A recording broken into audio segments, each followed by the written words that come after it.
Reciban un cordial saludo y sean bienvenidos a esta segunda temporada de su programa Cuanta, donde la escala hace la diferencia. Este es un espacio dedicado a la divulgación de la nanociencia, nanotecnología y las maravillas del mundo microscópico. Mi nombre es Jessica Valeria Romero Ruiz. Y yo soy Delia Guzmán Abonce, y el día de hoy tenemos el honor de presentarles a la doctora María Guadalupe Ferreira, quien nos contará un poquito acerca del artículo que ha publicado. Muchas gracias por la invitación. Es un placer tenerla aquí con nosotros. La doctora Ferreira cursó la licenciatura en Ingeniería Bioquímica en el Instituto Tecnológico de Celaya. Posteriormente realizó sus estudios de maestría en Ciencias en Ingeniería Bioquímica en esta misma institución. Su doctorado en Ciencias de Ingeniería de Materiales lo obtuvo en la Universidad Nacional Autónoma de México. Actualmente se desempeña como docente en la Universidad Autónoma de Querétaro, al igual que en la Universidad Anáhuac Campus Querétaro. También ha sido galardonada con 3 diferentes premios. El primero, el desarrollo tecnológico y la investigación científica en el 2008. El segundo lugar en el 7º concurso nacional de tesis de posgrado en el 2010. Y por último, y su más reciente premio, el de a la labor docente Shani, otorgado en el 2020 por la Universidad Autónoma de Querétaro. Adicionalmente, la doctora Ferreira ha participado en la publicación de múltiples artículos, como el que se presentará a lo largo de esta entrevista. En esta emisión de Cuanta, la doctora Ferreira nos compartirá sobre su investigación, síntesis y funcionalización de nanopartículas a base de sílice con biocompuestos fluorescentes extraídos de eisenhardita polistaquia con aplicaciones biológicas. Para dar inicio a esta entrevista, ¿podría darnos un panorama general sobre la investigación que se realizó? Claro, con mucho gusto. En México, el problema de cáncer de mama es uno de los principales que afecta a la población mexicana, principalmente a las mujeres. Existen 3 tipos de cáncer. El que nosotros investigamos fue el que se conoce como cáncer hormonodependiente, que es el que ataca más o menos al 70% de la población de mujeres. Anteriormente, el problema de cáncer de mama se detectaba en mujeres de entre 60 y 70 años de edad.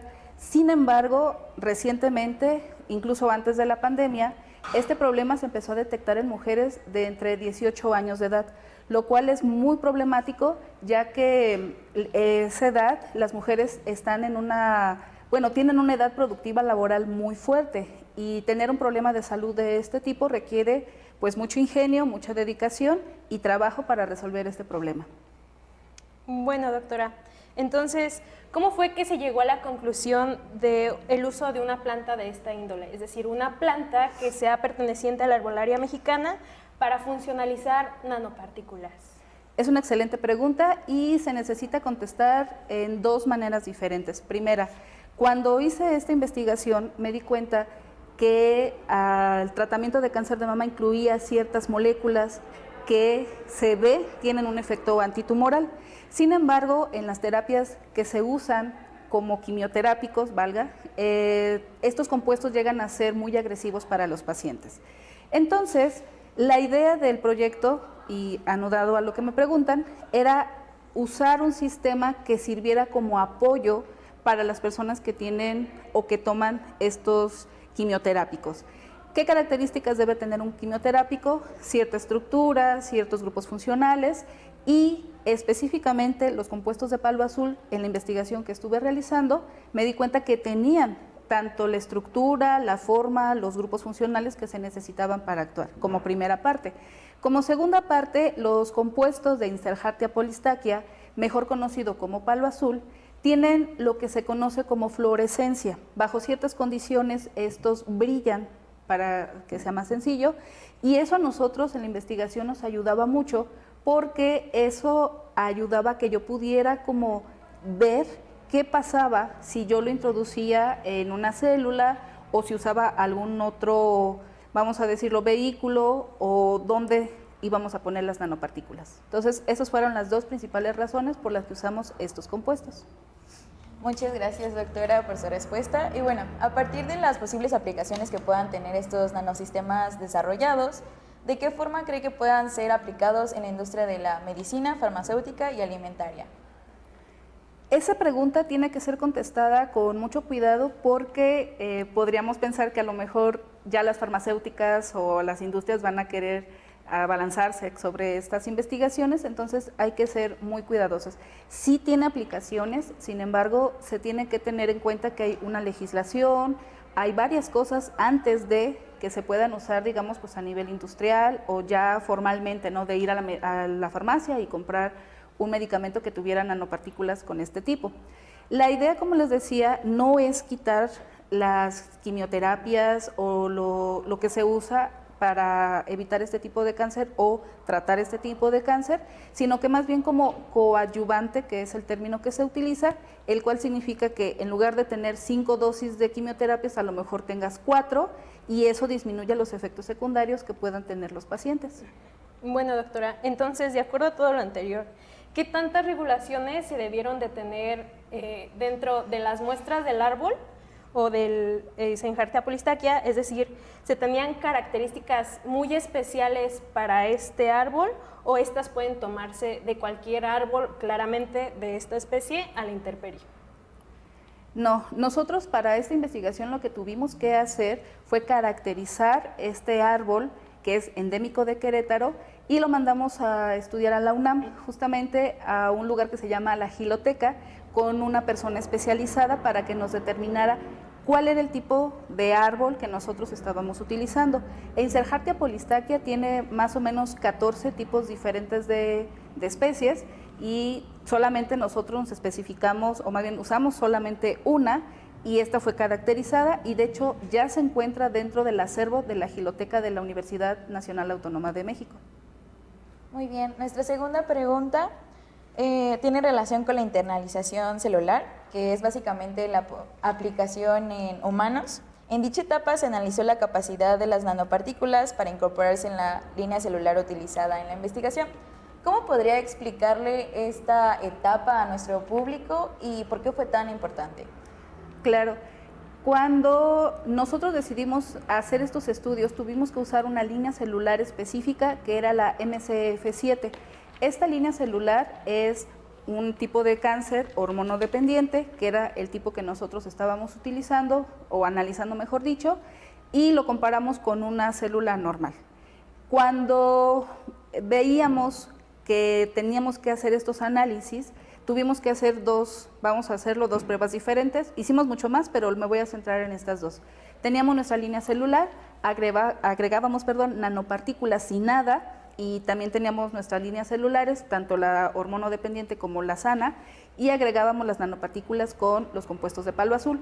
¿Qué sucedía? Las nanopartículas que no tenían nada no se lograban internalizar dentro de la célula, se quedaban afuera. Y las que sí tenían compuestos de palo azul lograban atravesar la membrana celular y entraban a la célula. ¿Cómo lo comprobábamos? A través de la microscopía confocal.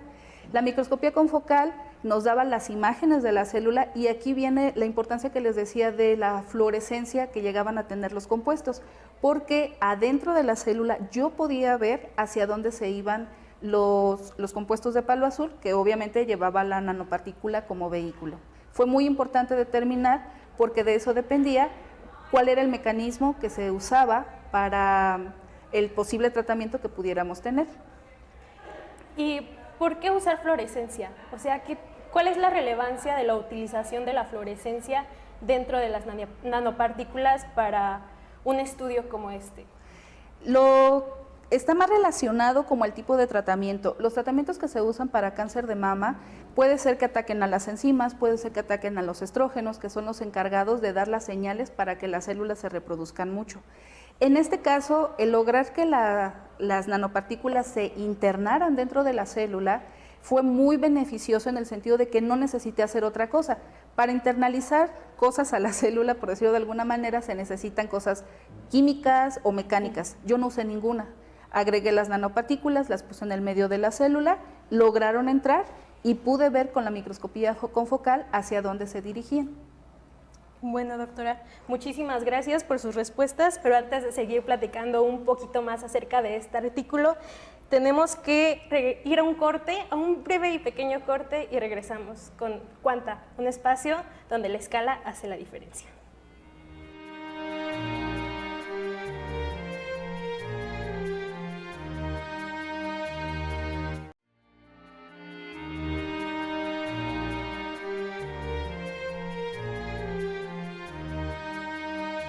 Sean nuevamente bienvenidos a este su espacio Cuanta, donde la escala hace la diferencia. Estamos aquí de regreso con la doctora María Guadalupe Ferreira, quien nos está hablando acerca de su artículo dedicado a la investigación de nanopartículas a base de sílice con biocompuestos fluorescentes. Entonces, continuando un poquito con la entrevista, queríamos preguntarle, doctora, ¿cuál fue la importancia de mantener la forma esférica de estas nanopartículas? ¿O es posible que haya una alteración en su forma y que sea distinta? Muy bien. El hecho de que sean nanopartículas esféricas ayudaba mucho, bueno, ustedes como nanotecnólogas que ya lo saben, a aumentar el área superficial, y eso a mí me ayudaba para que yo pudiera insertar, por decirlo de alguna manera, más compuestos en una nanopartícula. El hecho de que fuera redonda también permitía, o la hipótesis que teníamos, era que iba a ayudar a que entrara de mejor manera a través de la membrana celular, que a final de cuentas sí fue lo que ocurrió cuando nos dimos cuenta en la microscopía confocal que sí estaban entrando una muy buena cantidad de nanopartículas a la célula. El escoger un tipo de nanopartícula con otra geometría, por ejemplo, algún tipo de estrella o de otro tipo, comprometía un poco más el trabajo, ya que podía causar algún tipo de cortadura a la membrana, por decirlo de alguna manera, o que no se internara o no tener la suficiente capacidad de insertar los compuestos de palo azul. Así que eso fue algo muy importante que se tuvo que hacer para asegurar que fueran de esta forma como esféricas, como redondas, y que con eso pudieran atravesar sin ningún problema la célula. Muy bien, doctora. De hecho, nuestra siguiente pregunta va muy relacionada con la forma y es el tamaño. En caso de que la nanopartícula fuese un poco más grande o pequeña al tamaño estipulado, ¿puede cambiar algún efecto que pueda tener? Sí. De hecho, se recomienda que para este tipo de estudio las nanopartículas sean más o menos entre 60 y 90 nanómetros. Si son mucho más grandes, se corre el riesgo de que aplaste de alguna manera la célula, o que la rompa, o que interfiera con los mismos procesos celulares. Entonces, más grandes de 120, 150, 200 nanómetros no está recomendado. Mucho más pequeñas, hablando por ejemplo de 5 o hasta 10 nanómetros, tampoco se recomienda, ya que en la literatura se habla de que hace como un efecto como de trampolín, o sea, entra y la misma célula lo bota, como que lo reconoce como un invasor y lo aleja, lo saca sin ningún efecto, entonces tampoco se recomienda. Otros autores hacen una referencia como si fuera un proyectil, una bala, de que pues nada más pasa, pero no se queda internalizada, sino que fluye con todos los demás fluidos que salen en la célula. Entonces, entre las medidas que mencioné, es lo más recomendable. Bueno, entonces mencionó en la pregunta pasada acerca de que invaden y que tienen que salir. Entonces, estas nanopartículas, ahora sí centrándonos un poquito más, ¿representan un riesgo al no ser eliminadas? O si más bien son acumuladas dentro del organismo, ¿se tiene alguna vía de eliminación o se tienen que quedar ahí? Ok. El tipo de nanopartículas que yo sinteticé era un tipo de óxido de silicio, y de este tenemos dos diferentes, que es una forma cristalina, una forma amorfa. De la forma cristalina se sabe que tiene efectos secundarios negativos en la célula. De alguna manera la célula reconoce que es cristalina y no la puede eliminar, no la puede desechar, se queda ahí, y eso es malo, porque en lugar de llevar el vehículo, bueno, de usar este vehículo que lleve los compuestos y después salga, se queda, y la célula de alguna manera como que se asfixia, porque no sabe qué hacer y se puede acumular.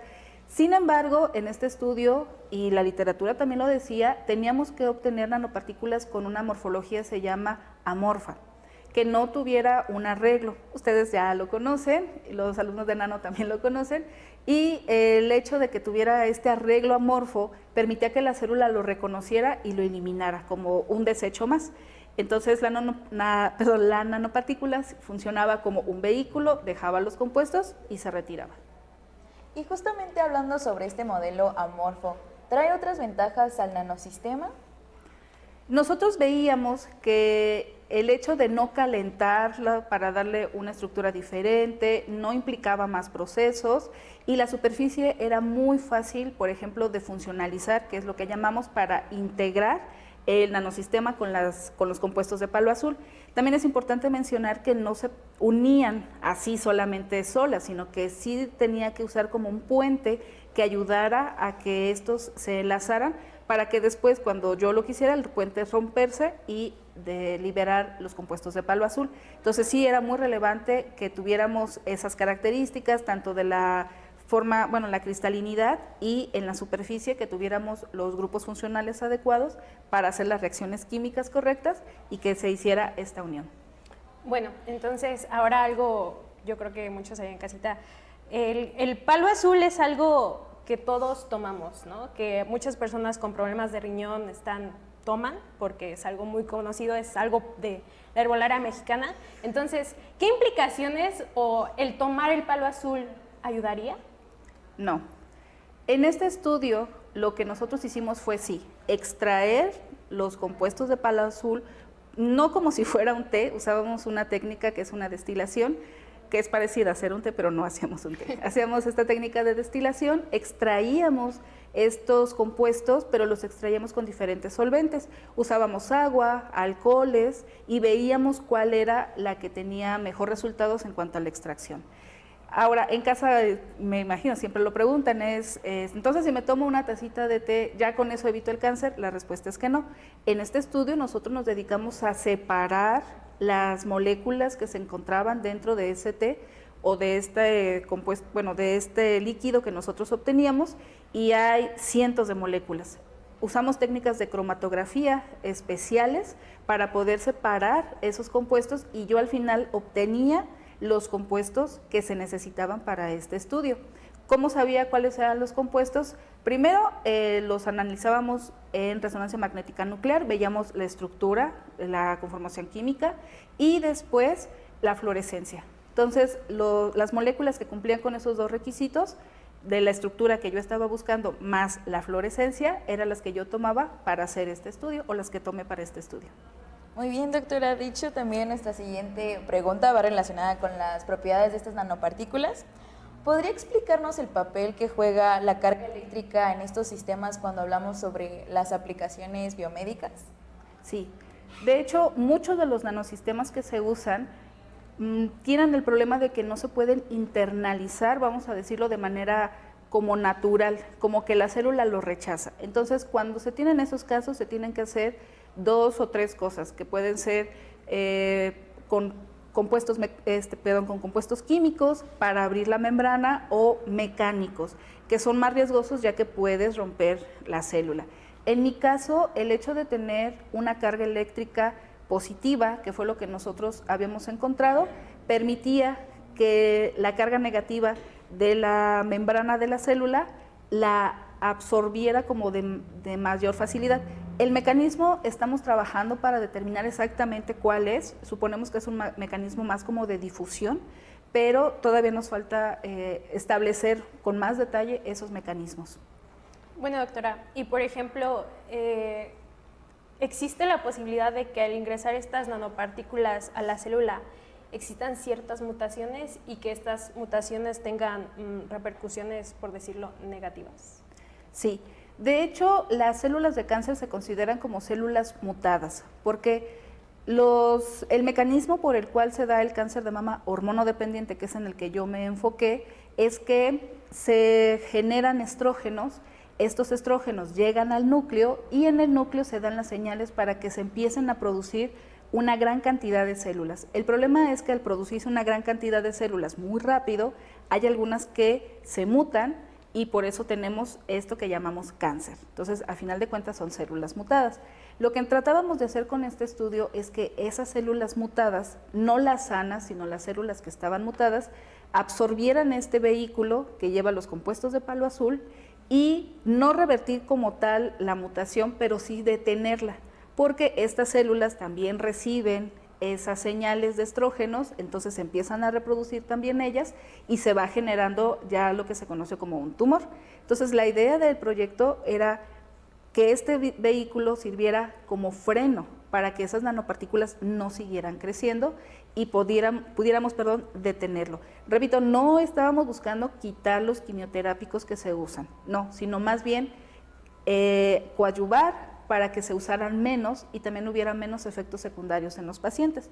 La ventaja también de usar compuestos de la herbolaria es esa, que se ha visto que los efectos secundarios son mucho menores que los que se usan, por ejemplo, con compuestos químicos.